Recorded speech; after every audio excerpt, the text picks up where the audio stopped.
You ask Tiger to solve. This deals with linear equations with one unknown. The final result is x equals 4. Let's solve it step by step. Swap sides. Group all constants on the right side of the equation. Add 7 to both sides. Simplify the arithmetic.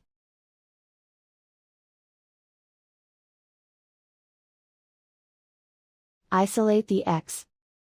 Divide both sides by 5. Simplify the fraction. Find the greatest common factor of the numerator and denominator. Factor out and cancel the greatest common factor. And so the final result is x equals 4.